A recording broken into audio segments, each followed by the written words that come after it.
E esse programa é para lá de especial e temos hoje, olha, convidados fantásticos. Olha, a nossa querida Cida Cinca e Sérgio Cinca. Sejam bem-vindos ao Conectando Ideias. Seja bem-vinda, Cida. Boa noite, Jonathan. Agradecemos imensamente aí ao convite. Estamos muito felizes de poder falar um pouco sobre Nós Sabe Português, sobre a escrita. Agradecer também aí o nosso editor, o Pedro, né, que está sempre apoiando aí os nossos projetos, sempre com ideias maravilhosas para incentivar aí a leitura e a escrita. E a Cida não está sozinha, não, está com o Sérgio. Seja bem-vindo, Sérgio. Opa, muito obrigado, Jonathan. Como escritor, eu não tenho palavras, né, para agradecer, né, a oportunidade que você, o Igor, o Pedro dão para os autores da WK Editora. A gente se sente muito honrado em participar do Conectando Ideias. Olha, eu estou aqui muito feliz com a presença de vocês. É um programa para lá de especial, onde a gente busca desenvolver ideias, aproximar autores. E hoje a gente está aqui no nosso programa, Nós Sabe Português. A arte de escrever, Nós Sabe Português. É isso mesmo, Sérgio? Nós Sabe Português? Nós sabe, sem dúvida, né? O problema é o seguinte: o aluno a pessoa pode falar nós sabe, nós foi. No entanto, o que não pode acontecer é marginalizar, ou seja, deixar à margem esse aluno quando ele fala nós vai, nós foi. O que é necessário fazer, e isso cabe à escola, ao professor, é conscientizar esse aluno de que existe uma linguagem, né, socialmente prestigiada, ou seja, uma linguagem que cai em vestibular, cai em concurso público, cai no Enem, não é?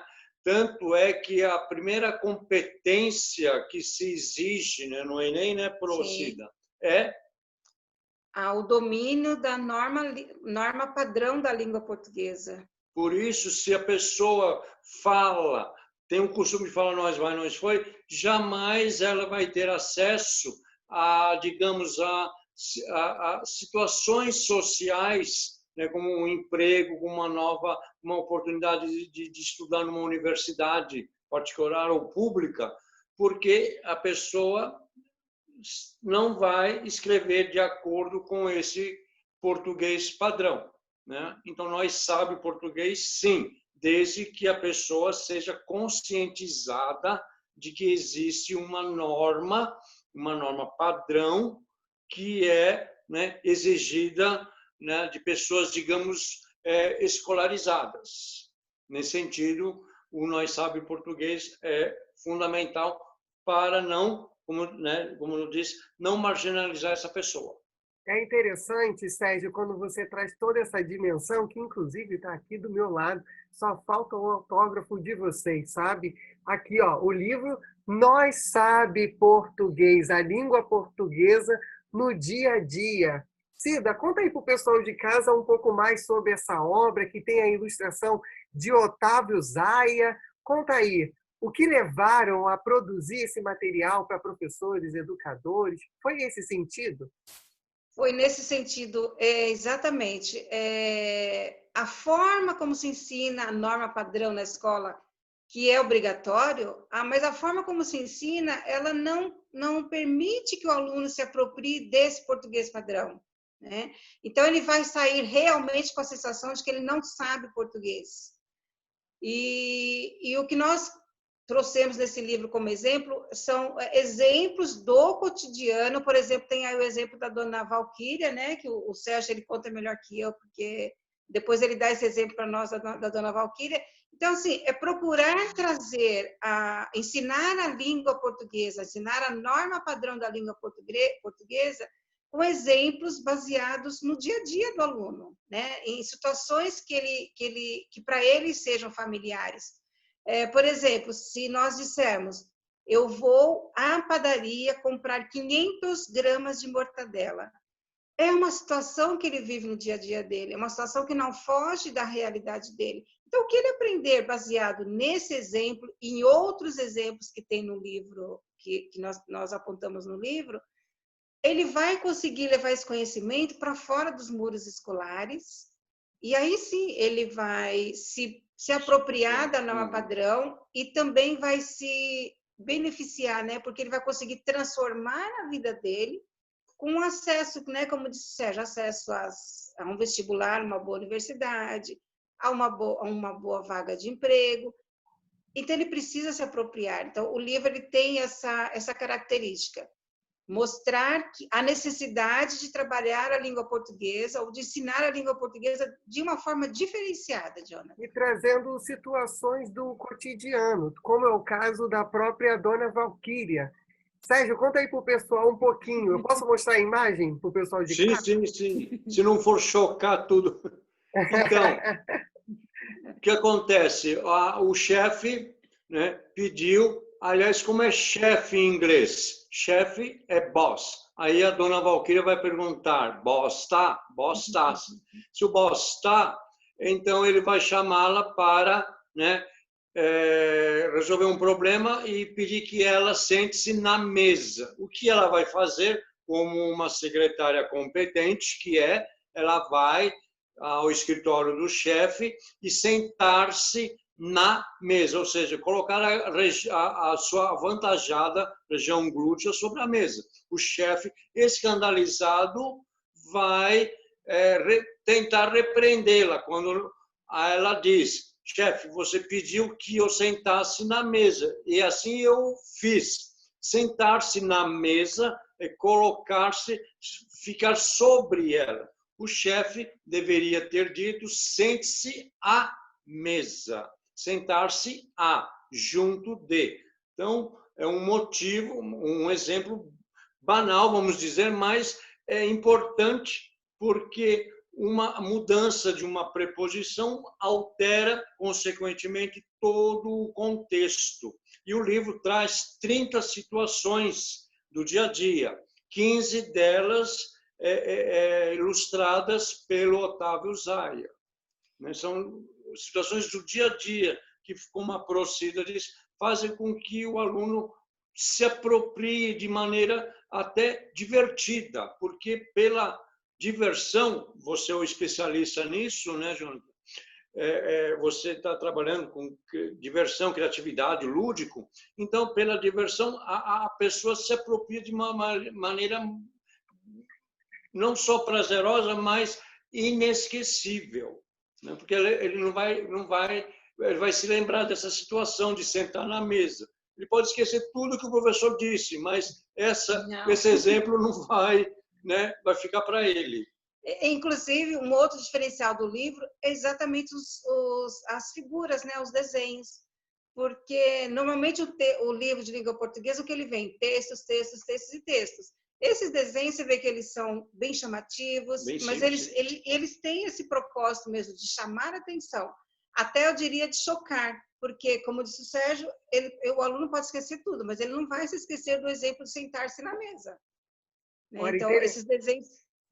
É interessantíssimo, sabe? Ouvir vocês aqui no programa Conectando Ideias e, sobretudo, essas dicas infalíveis. E, ao mesmo tempo, eu começo a pensar o quanto que escrever perpassa o nosso movimento de sensações, de interações, sabe? O movimento de confiança no próprio texto. Eu me deliciei lendo também o livro Prática de Escrita. Olha, atividades para pensar e escrever. Eu achei maravilhoso, principalmente quando vocês trazem a ideia da autoestima textual. Conta aí, Cida, um pouquinho. A autoestima textual é levar o aluno a acreditar no potencial que ele tem, né? Acreditar que ele pode também ser um escritor. Porque o que acontece nas escolas hoje, nós não estamos aqui para criticar, que nós sabemos o quanto os professores são comprometidos, o quanto eles fazem tudo que eles podem. E agora, na pandemia, isso ficou mais claro que nunca, né, Jonathan? Então, nós sabemos assim da limitação, nós sabemos de todos os problemas que eles enfrentam. Mas isso reflete no texto do aluno. Então, o que seria essa autoestima? Esse aluno resgatar a autoestima dele. Ele é voltar a acreditar que ele pode escrever, é voltar a acreditar que ele, ou começar, né, a acreditar que ele também pode ser um escritor, né? Deixar de lado aquelas crenças limitantes que anos e anos vieram à mente dele. Então, a autoestima é isso, é você... Desculpa te interromper, Cida. Quando você diz esse indivíduo pode ser um escritor, sabe, ou uma escritora, eu começo a ver e a perceber o quanto que é potente, sabe, esses indivíduos ouvirem escritores como vocês dois, que são de dar voz e ampliar mais ainda o repertório de visão de mundo, como o próprio Sérgio também escreve. Escrever pressupõe conhecer-se. E aí, como que a gente consegue fazer esse movimento de autoconhecimento, Sérgio? A começar como a Pro falou, pela autoestima. A pessoa precisa se reconhecer, ter dentro da psicologia, o que a gente chama de autoconceito. Se o que ela pensa sobre si mesmo é negativo, né? Se ela, como a professora, traz crenças limitantes, né? Não só na produção de texto, mas como pessoa. Eu não sirvo para nada, eu não nasci para isso, eu sou uma pessoa desajeitada, enfim, toda aquela noção negativa que a pessoa tem de si mesmo. Na verdade, ela precisa acreditar nela mesma, no seu potencial, quando a gente chama de autoestima textual, é o potencial linguístico discursivo. O que é potencial? Está inato na pessoa, algo que ainda não apareceu, não surgiu. Caberá ao professor fazer com que esse potencial surja, né? E o autoconhecimento, né, é super importante. Por quê?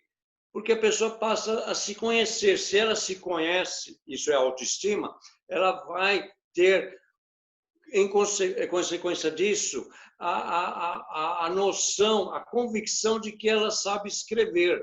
Autoestima textual. Então, o componente autoestima textual faz com que a pessoa se aproprie, né, dos conceitos sobre produção de texto e, ao mesmo tempo, ela vai valorizar a si mesmo, o que não tem acontecido, né? O professor, ao passar a redação, um texto qualquer que seja, o professor desconhece quem é o autor, quem é essa pessoa. Interessante, né? Que isso dialoga com o que vocês escreveram nesse livro. E eu achei maravilhoso, inclusive até marquei. Que o aluno encontre seu texto e o escreva de modo que nele fiquem pistas de sua história. Que o próximo a ler o reencontre a cada passagem em uma intertextualidade de vida. Querem comentar?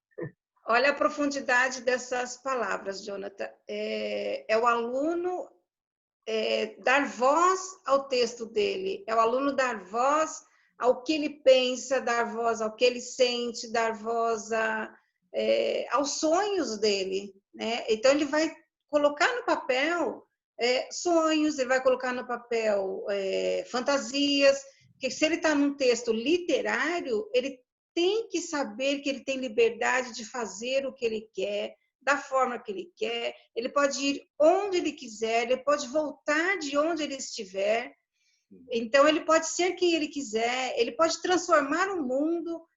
Então, imagina ele percebendo o poder que ele tem nas mãos quando ele escreve.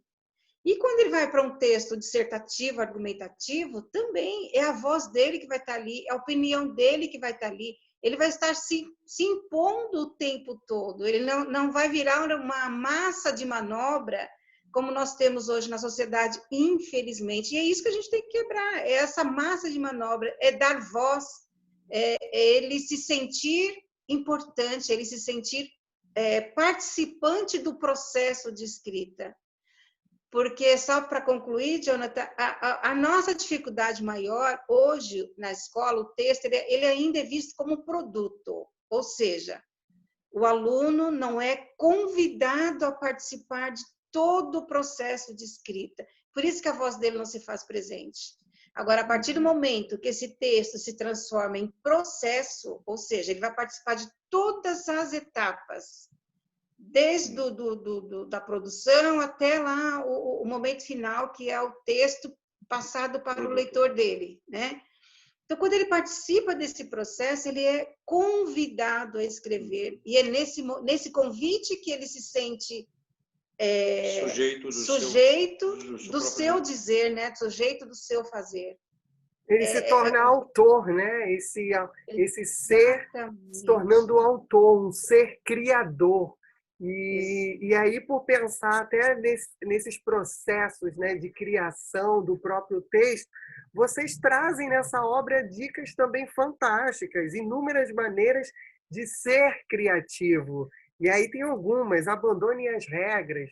As regras são fundamentais, mas, ao mesmo tempo, como um movimento de tecer ideias, a gente precisa quebrar algumas regras para o texto fluir. É um desafio, até gaguejei, olha, é um desafio nas nossas vidas, sabe?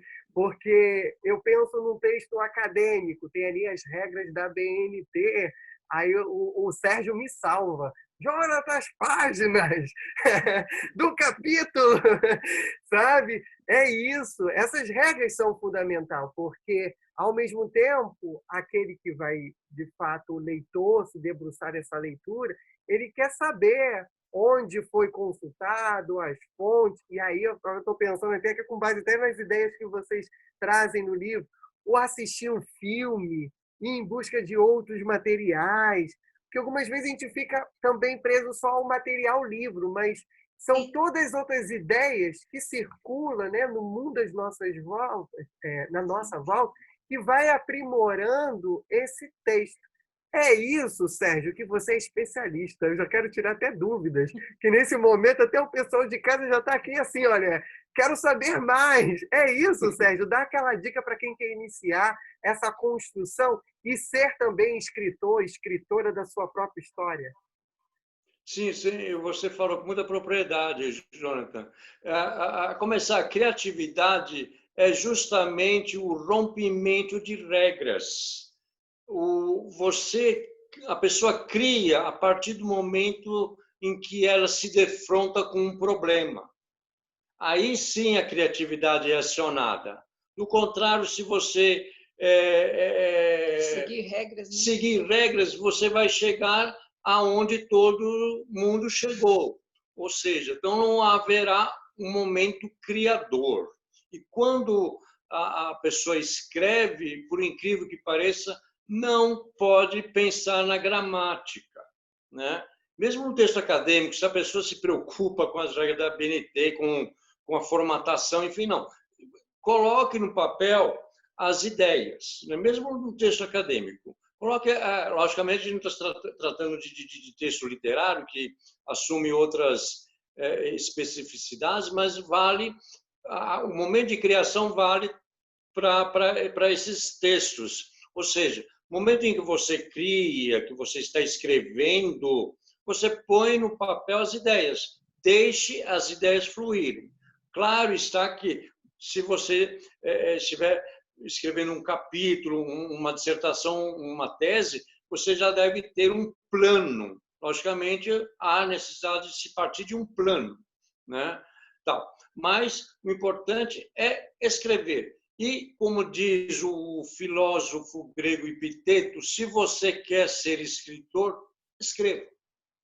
É como andar de bicicleta. Você aprendeu a andar de bicicleta, você nasceu sabendo. Não, você aprendeu a andar de bicicleta. Da mesma forma, a escrita. Como se aprende a escrever? É escrevendo, é no processo. Olha, Não tem Sérgio, dúvida. o que vai ter de gente nesse momento escrevendo, sabe, no papel, na parede. Vamos escrever, gente, porque é muito bom escrever. Olha, eu não vou dizer palavras finais, e sim são palavras iniciais, sabe, para outras pessoas começarem a escrever as suas próprias histórias. Cida, rapidinho, porque nosso tempo já está terminando aqui no programa. Algumas Jonathan, palavras iniciais. uma dica assim muito importante, eu acho que assim fundamental, né? Depois de tudo que nós falamos, quer se tornar um escritor, comece a se tornar um observador. O escritor ele vê o que ninguém vê. Então, por exemplo, um céu é azul para todo mundo. Eu posso ver esse céu vermelho, amarelo. Então, depende da minha percepção, depende da minha... E se tornando um observador, você vai tendo ideia. Se você, no começo, a dificuldade é maior. Então, da onde que surgiu a ideia? Como diz o Sérgio, por que uns escrevem um livro de 300, 700 páginas e eu não consigo escrever um texto de 30 linhas? É você se tornar um observador. Né? Então, a sua história, de repente, sei lá, um cachorro que estava sentado na porta, a sua história pode começar dali. Verdade. Então, o professor tem que incentivar também essa observação, Então, são dicas que parecem muito comuns, mas que não faz parte do dia a dia.